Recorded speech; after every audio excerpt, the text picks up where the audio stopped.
obviously you monitor your accuracy, but is there anything in particular that you may have done growing up to really monitor like your ball placement and make sure you're putting the ball in position where guys can run after the catch?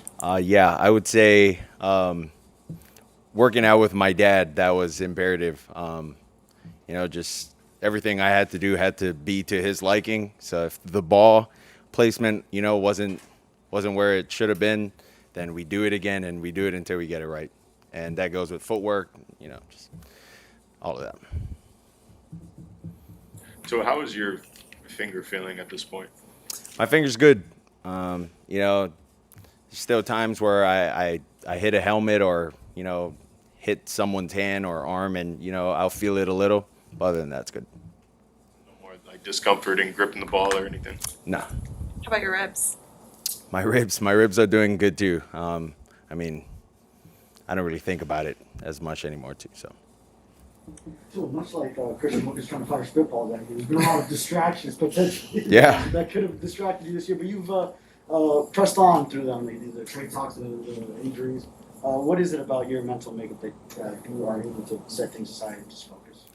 Well, I think, for me, the most important thing was the guys in the locker room. It wasn't really the outside noise, what was going on around, the building. But yeah, other than that, right, you're distracting us. I don't even know what the question was. About dealing with distractions. Yeah, just can't worry about them.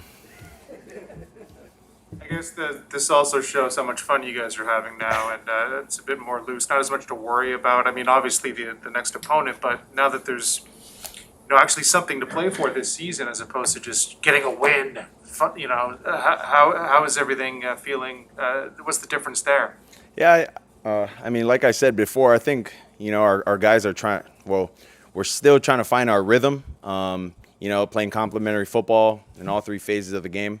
And then I would also say, we're really close as a team. I haven't done, a lot of things off the field with many of my past teammates than, I have, this year with guys. And so, I would say we're really close. It's really like a family, for sure. Working on the waddle. The what? The waddle. Have you done it yet? The Jalen Waddle dance. The little bird thing? What? I've never seen that or heard of that before. I didn't know what that was. I thought it was a bird dance. So maybe that's the new dance for everyone. I know, of course, winning helps, but are you feeling like you're in a very good place mentally with, as well as you're playing? You're healthy at the moment, thank God. Team winning. Is this as good as you felt coming into work in a long time? It always feels good winning. But the thing we can't do as a team is be satisfied with the win, the previous week.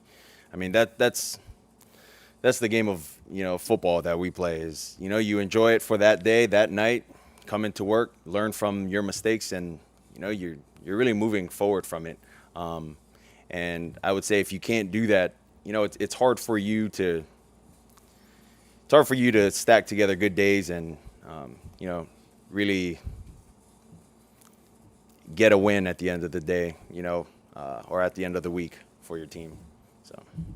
A few minutes ago, Daniel asked you about ball placement and about how you developed that skill as a youngster. What are some of the keys that you try to keep in mind relative to where you'd exactly like the ball to be on various passes? Well, it's always dependent. If it's man, you never want to put it behind them. You never want to put it on them. You always want to lead them in zone. You're really just trying to beat the defensive guys, in spots when you're throwing it. So a lot of it has to do with timing. But really, the receivers, in zone and in man are, I feel like they're our eyes as quarterbacks because they're running to a spot where they want us to throw the ball. You know, it gets hard when you're looking in the front, trying to see who's in the front of them, and then trying to look back at them and then trying to make the throw. You know, sometimes you just never have enough time to do that. So you're really trusting them. On one of Durham's quarterback sneaks that he did in the game, I noticed you had either your mic call or you were pointing out something on the defense. You held it there for a while. How would you grade your acting performance on that? Yeah, and Oscar. I mean, who do I talk to? You know? Tua, how nice was it to have Devontae Parker back out there? It's good to have DP back out there. You know, he's looked pretty good in practice today. You know, to me, it didn't look like he was limited in any of the reps, so that's very encouraging to see. So we talked to Charlie about your pocket presence, and he mentioned some of it was taught, some of it's innate. Curious how you balance maybe feeling the pressure without looking down and getting flustered. Yeah, I mean, there's times where, you know, I still look down at the rush, which, you know, isn't good. But, you know, I for myself, I just try to maneuver my way to find guys because, you know, I'm not the tallest quarterback. And we got big guys, and trying to see through them and behind them gets hard. So I just try to do my best to step up and maneuver my way so I can see throwing lane, you know, and get our guys the ball. How do you feel about the SEC championship game and going up against Ann Nolan's #1 Georgia Bulldog? Yeah. I know it's going to be a tough game, but Roll Tide forever, Roll Tide till I die. Alumni. I can't remember the last time Georgia beat us, though. I mean, yeah, Roll Tide. So, Roll Tide. And you get. That was the last question. That was a great question. Thank you, guys.